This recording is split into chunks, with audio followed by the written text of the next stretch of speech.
and Neoen, one of the most reputable renewable energy companies in the world, coming from France. This project will provide for 100 megawatts of battery storage.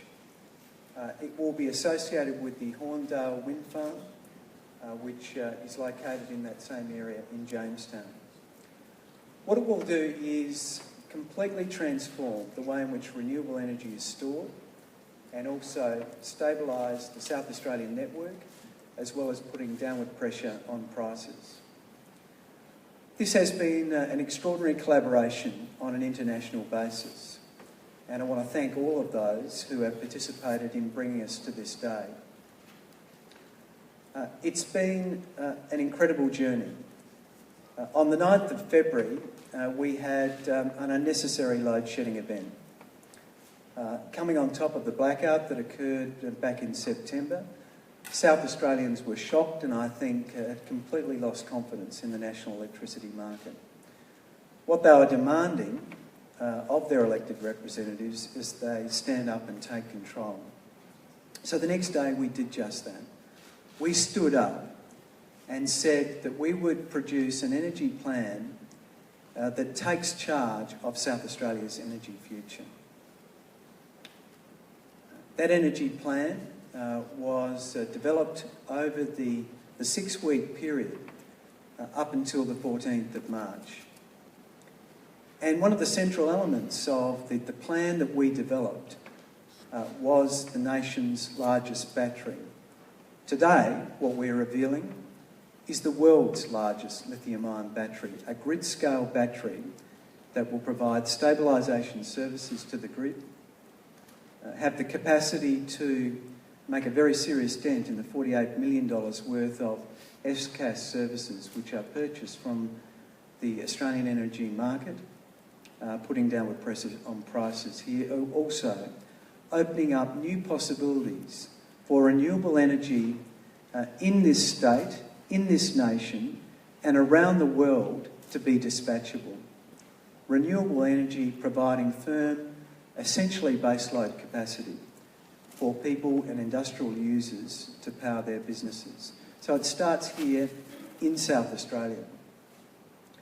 We had about 91 bidders, international bidders, to this process.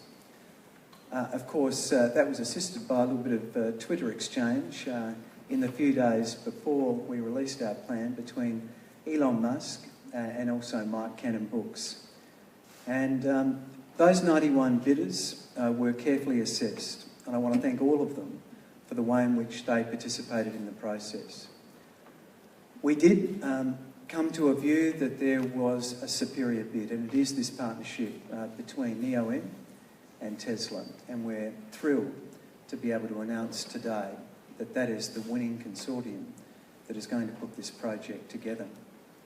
I want to also thank the teams that worked on this. In particular, I want to thank the team in South Australia led by Tom Koutsantonis, our Minister for Energy, the team he assembled in his agency led by Sam Crafter, and really an extraordinary group of South Australians who worked incredibly hard to make sure that this incredibly important timeline, that is the 1st of December, the beginning of summer, was going to have the delivery of this battery.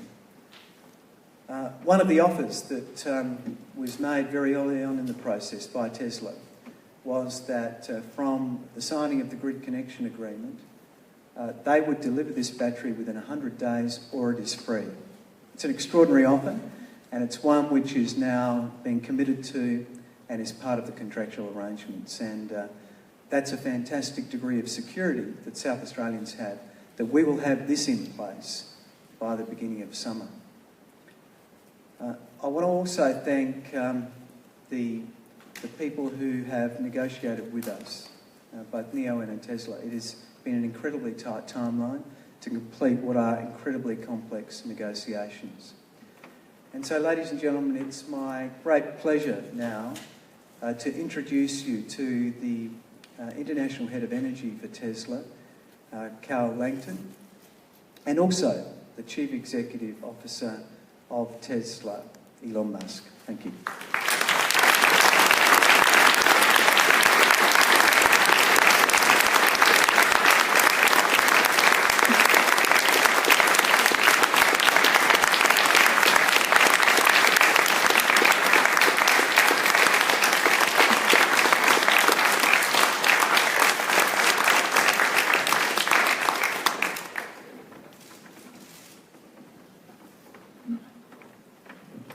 So we're here to answer your questions and on the topic of the battery. And anyone has a question, fire away. No Mr. questions. Smithson. Mr. Musk, Mike Smithson, Channel 7. Do you see any risk in this at all? Your reputation, global reputation, is the risk here. South Australia's energy situation in the past has been seen as sometimes a joke and sometimes disastrous. How do you place it with your reputation? Well, we thought about this, and there is certainly some risk, because this is going to be the largest battery installation in the world by a significant margin. This is a 100 megawatt battery installation. The next biggest battery system in the world is 30 megawatts. So we're talking about something that is, well, 3 times as powerful as the next biggest battery installation in the world. And we actually insisted in writing, in doing the contract that we be held to the 100 days where it's free. That's what we said publicly. That's what we're going to do. I'd also like to thank Mike Cannon-Brooks for talking smack with me on Twitter and kind of getting that. I think he deserves some credit there as well. Sure. How much will it cost you if you don't live up to that commitment? If you go 101, 102 days, what's it going to cost you? A very large sum of money. I don't know, probably $50 million or more. I don't know, a lot. One of your other projects in California was worth about $5 billion. I read. Couldn't this be? I don't think not $5 billion. No. Not $5 billion. that was the 80 megawatt hours plant. How much is this? No, I think there's a few digits missing there. How much is this going to cost in total? I'm not sure if I'm not sure if that is something that we can discuss, but it was. Is that public knowledge or not? It is not. No. It's not. Okay. So we can't say the exact number, but we'll certainly leave that up to South Australia if they want to disclose it. But it's there are just 3 parties: Neoen, Tesla, and South Australia. We would not speak for them unless they agree as well. But this is significantly bigger than the project in California, which was when we brought that online in December of last year. That was the biggest battery in the world. But that system is approximately 20 megawatts in power, and this is 100 megawatts. So it's a massively different thing. In fact, I really think that the most salient point here is that this system will be three times more powerful than any system on Earth. This is not like sort of a short, like a minor foray into the frontier. This is like, going 3 times further than anyone's gone before. What's Maybe, the technical challenges? if I may add something. Yeah. So beyond focusing on the costs, so the interesting about this plant is actually going to lower costs for consumers in South That's a very Australia. important point. So, as opposed to being something that costs taxpayer money or is the largesse of the public, is actually going to provide price stability, market stability, and lower prices overall for customers, especially at the summer peak months. Just on that point. What's the technical challenges? I mean, it's just the normal technical challenges that come with scale. So when you make something 3 times bigger, does it still work as well? We think it will, but there's certainly some risk in that. We're confident in our modeling techniques and in the design of the system. But whenever you make something 3 times bigger than anything that's come before, there's always some risk. Mr. Musk, can I just ask up the back here? Okay, so it's hard to tell. Sorry, just over here. What will the battery be used for? Will it be used for arbitrage or simply stability services? And when you say 100 days or it's free, who is it free for? Neoen or the South Australian taxpayers, or both? Well, I think it's primarily the free would be for South Australian taxpayers. So yeah, and it has the grid stabilization is a huge factor. As Cal was saying, because it's able to stabilize the grid and buffer power, you can essentially charge up the battery packs when you have excess power, and where the cost of power production is very low, and then discharge it when the cost of power production is high. And this effectively lowers the average cost per kilowatt hour to the end customer. It's a fundamental efficiency improvement for the grid. And it's really quite necessary and quite obvious when sort of considering a renewable energy future. When you have wind or solar, it's obviously not windy all the time, and it's clearly not sunny 24 hours a day. So you have to buffer the power and store the power during the middle of the day in order to discharge it at dawn, dusk, and night. It's really not complicated in that sense. It's really quite straightforward. And then for wind energy to store it when it's windy and discharge it when it's less windy. This is extremely important, fundamental. And in a way, you can think of Earth like Earth is like a giant satellite. And the way that satellites are powered, including the big geostationary satellites, which we're quite familiar, we just launched one actually at SpaceX. Those will last for 20 years with no maintenance in orbit. Literally, no one can go to them, so they're designed to zero maintenance. And they're entirely powered by solar and battery. But there's no fundamental scaling limit. So just as you can power a big satellite purely with solar and a battery, you can power Earth purely with solar and a battery. Earth is a giant satellite. This was all triggered by Twitter. When did this become more than a thought bubble or a game for you? When did you become really involved in the process? Well, it's certainly never a game, but I was made aware of it by the Tesla team that there was really this opportunity to make a significant statement about renewable energy to the world, to show that you can really do a heavy-duty, large-scale, utility-level battery system, and that South Australia was up for the challenge. And then the team asked me, like, are we willing to take a big risk on this? And I said, absolutely. If South Australia is willing to take a big risk, then so are we.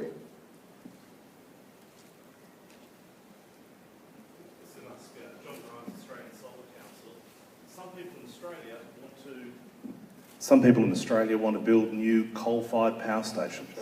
How does that compare economically with building new renewable energy power stations instead? Yeah, the fundamental challenge with coal power stations is that they're quite difficult to get financed. Because the writing's on the wall for the long-term future of coal, which is that coal does not have a long-term future.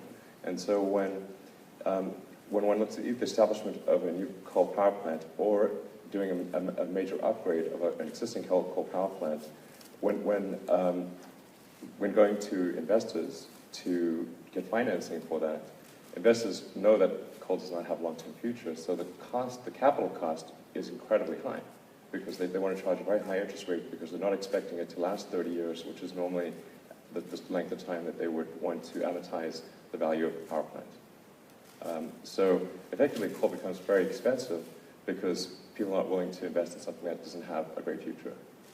Mr. Musk, Stacey Lee from Sky News, Sorry. Up the back here. Okay. Where the speakers are coming from. This will be built in Jamestown. What does that mean for the community there? How many jobs do you expect this to create up there? Well, I think this is, it's a massive installation, so there'll obviously be a huge initial input of jobs. And I think long-term, because it will be 3 times more powerful than the next biggest battery installation in the world, and we're going to make an effort to have it also look good, that it actually will be a tourist destination for at least some period of time, because you just want to see this giant battery farm. But I mean, I think they're really quite nicely arranged kind of white obelisks. I mean, if it's sort of, if this got unearthed in the future, we'd look at, what was this, some sort of art exhibit or something? I don't know. What were they after, right? Just distant future. So I think it'll have some value as a sort of a tourist spot for a while. And Kel, if you'd like to elaborate on that. Yeah, absolutely. Yeah, absolutely, especially for the construction phase. And I'll be honest, the operations and maintenance of the battery system are designed to be pretty self-sustaining, so it's not a significant amount of people who have to be there to upkeep the system for all the construction phase, which will last into December, notionally. We'll have tens or hundreds of jobs that are being created in Jamestown. There's a local contractor, CPP, that's won the contract to be part of doing it here. So it's a South Australian company, CPP, and they'll be doing that on-ground work. What's the useful life of the batteries, and will you cycle them through? Yeah, so the useful life of the battery, depending on how long, what energy level is considered to be the end of life of the battery, is sort of on the order of 15 years. But it does depend on how heavily the battery is used, what percentage of how deeply it's discharged, how aggressively power and energy, how aggressive power is added to the pack or removed from the pack. So but I figure it's sort of on the order of that. But the electronics can last to 20 to 30 years. And the cooling system, thermal control loop, can also last on that order. So over time, what you can do is you can add more power packs to supplement the decline in the energy capability of the older ones, and they will seamlessly blend into the system. So it's not as though everything is junk. And are they recyclable? They are certainly recyclable, and in fact, it makes sense to recycle lithium-ion battery packs because the material constituents are still quite valuable. The primary cost driver, in fact, in the cells tends to be nickel. So you can think of it as very nickel-rich ore. That's one way to think about it. But typically, the cells have about 10% of their value, even when they have no energy capability left. Considering Australia already has a high number of wind farms spread around the state, do you hope this will be a first step into maybe partnering with other organisations as time goes on, if it's a success? Yeah, I think this deal is actually going to be incredibly helpful within Australia and around the world as a proof point for being able to do large-scale utility battery applications. And certainly, I mean, there's obviously going to be a lot of people looking at it and saying, did they get it done in 100 days? Did it work? Are there any issues? Obviously, those are the right questions to ask. And so we're going to make sure that it does. Maybe if I can add something to that. We talked about it earlier, the shift away from coal. I mean, really we talk about, why would you even build a new coal plant or even a new gas plant? I mean, I specifically think that the cost, the consistently lowering cost of batteries coupled with renewables is going to fundamentally reshape the energy landscape much faster than anyone thinks it will. We're already seeing that on island grids. We have a project similar in scope to this, much smaller in size, on the island of Kauai, where they have too much sun. So now they're only building solar plants paired with batteries, which are essentially base-load generators. They charge it during the daytime, and they charge in the daytime from sun, and they discharge at night to provide base-load power. And so, I mean, I think in the very near future, all new renewable energy plants will have batteries coupled with them, just as part of the course, and it's going to totally reshape the fundament of the energy system. Yeah, it has to, of course. Just like I said, there's a sort of common sense that if you have solar, you must have battery, because otherwise your power is just going to be proportionate to how sunny it is. And yeah, so it's really obvious. Mr. Musk, have you actually visited the Jamestown site, or will you on this trip to SA? I actually just came right from the airport to here, but I will visit it before I leave, yes. How long are you in town for? I'm not sure. I think at least until tomorrow. I'm not sure what day. It's Friday, right? Are there any other questions? Yes. Mr. Musk, did you see this as a financial opportunity for yourself, or did you just see it that you felt sorry for South Australia? Certainly don't. I certainly don't feel sorry for South Australia. It's a great place. In fact, I'm pretty darn impressed with South Australia willing to do a project of this magnitude. That's beyond anything else in the world. Like I said, South Australia is doing something that's 3 times more powerful than anything else on Earth. So, you know, that takes a lot of gumption. Obviously, huge respect for that. But I do see this as something that the world will look at as an example, and of being able to do large-scale battery applications for the grid that really take a large amount of load. And so I think it's going to be, you know, it's really going to be an example to the rest of the world. But we need to deliver. We need to get it done. We need to make sure it's working properly, and we want to do it in less than, under 100 days. There have been a lot of critics federally about South Australia's energy policy. Do you implore other states and maybe the federal government to follow suit? Is this the way of the future? I think this is definitely the way of the future, and I think it's worth other states taking a close look at this and seeing if it's applicable to their needs, which I suspect in most cases it is. Okay, ladies and gentlemen, could you thank Elon and Cal and for being here.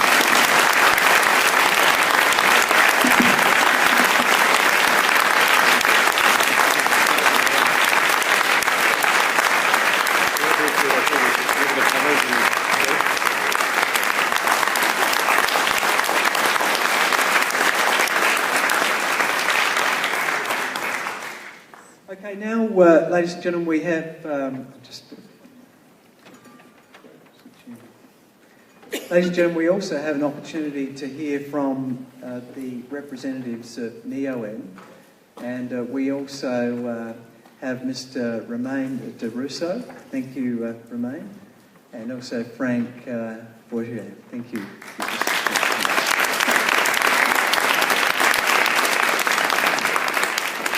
So we're also, of course, this NEON is a world-leading renewable energy company based in France, but now has a very large proportion of its international operations based here in Australia.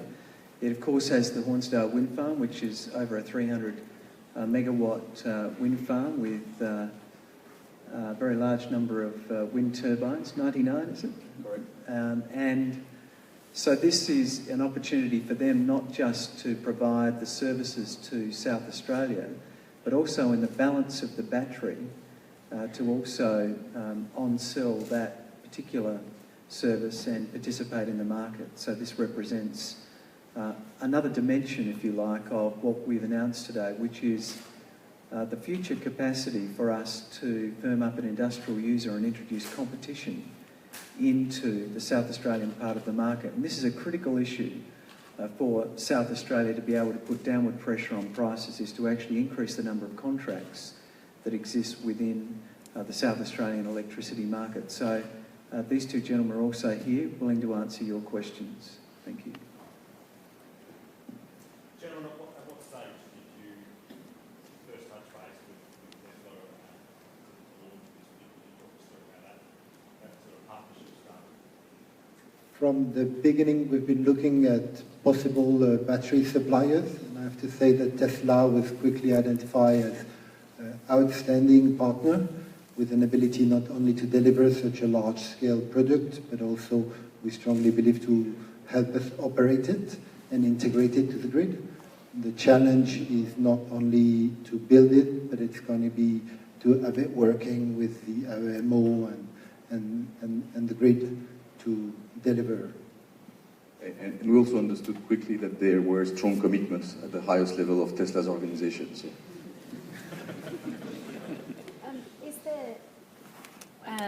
Will you expand the wind farm as well? Are there plans to do other things as well?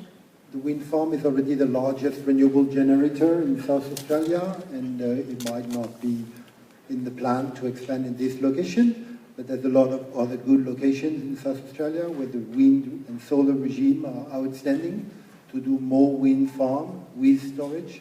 This is really a pilot of how we should integrate renewable with storage to make long-term, sustainable, dispatchable and competitive energy for South Australia, but also for most of the places in the world. What's the cost to Neoen? Are you footing half the bill with Tesla? We are. Can I just ask how you plan to use the battery on a daily basis, and whether the way energy is priced at a wholesale level in South Australia is going to affect that, given we have half-hour settlements? So there's first of all a contract and a commitment to the South Australian government. So the battery will mainly be used for the purpose of providing grid security and grid stability and power reserve. And there will be additional revenues generated by the market. This will be through sale of electricity through REFCA services and so on. But a bit of IP behind that. Just briefly touch on the first answer, but how confident are you are going to get the battery connected in time? So the Hornsdale Wind Farm stage 2 has been commissioned in June this year, 8 June. The third stage is really well underway, so we have been developing and building the wind farm with Siemens and CPP, South Australian subcontractor for the electric balance of plant. So in terms of experience and understanding of what is going on site, we know the site perfectly well. The subcontractors understand the connection. And we believe the FCAS trial, which we're jointly with AEMO and ARENA performing on Hornsdale 2, will also help us getting through the registration steps, which are important steps in that context. We are not that worried on the delivery of the battery. We are confident the connection will be performed adequately. You're waiting for AEMO sign-off before the 100-day period begins. Do you have any time frame of when that might occur? We will be working very hard with Audrey and the team at AEMO, to make it happen as quickly as possible. We have a very short time frame. Can you guarantee that power prices for consumers, for households and for businesses, will actually go down? I think guaranteeing would be an overstatement, but necessarily the fact that FCAS services being provided through competitive sources of renewable electricity would have an impact. Yes, guaranteeing, I'm not sure I would.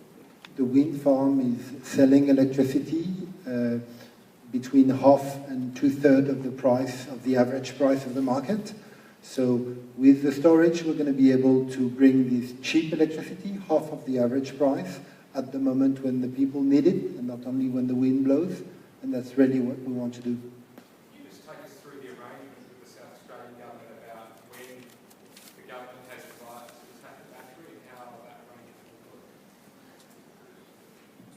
I think we have an arrangement where I think 70% of the battery is reserved for South Australian government purposes, notionally 30% for market-based activity. And there's a series of quite complex agreements about the way in which we gain access to that. So there's a clear understanding between us about the use of the battery for our purposes. And it's also important to note that this is a process which is deemed to evolve. We plan with the government and the regulator regular meetings to make sure that the battery is used as well as possible, and that we take good lessons and good understanding from this unique example in South Australia, and that we'll be able to replicate it in Australia and in other parts of the world. It is a word premiere, and it means we'll have to work on it to make it as efficient as possible. Have you got further investments in South Australia in the energy sector planned in the future as well? So Neoen is a global IPP, independent power producer, building renewable energy generators. We have been investing in Australia since 2012 more than 1 billion Australian dollars, and we're planning to invest approximately the same amount of money in the next 12 to 18 months. South Australia has benefited from the core of our investment through the Hornsdale Wind Farm and now through the Hornsdale Power Reserve. We have several other projects, including in South Australia, yes. Do you see much further room for growth here? Because along with this battery, there is also a new energy security target due to start in South Australia.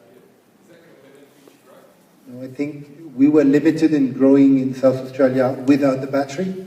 Now we're really going to start to be able to do real wind in South Australia. It's the beginning. The government's initiatives, the Energy Security Plan, is really a game changer in the world, and South Australia is going to be seen as of now as a leader in being able to solve the equation of intermittent electricity and grid stability. So Neoen is very proud to be part of the experimentation of the world premiere, and under your leadership, Premier, the world is going to have the eyes focused on the next 4 months. If there are no other questions, could you thank Frank and Romain? Thank you.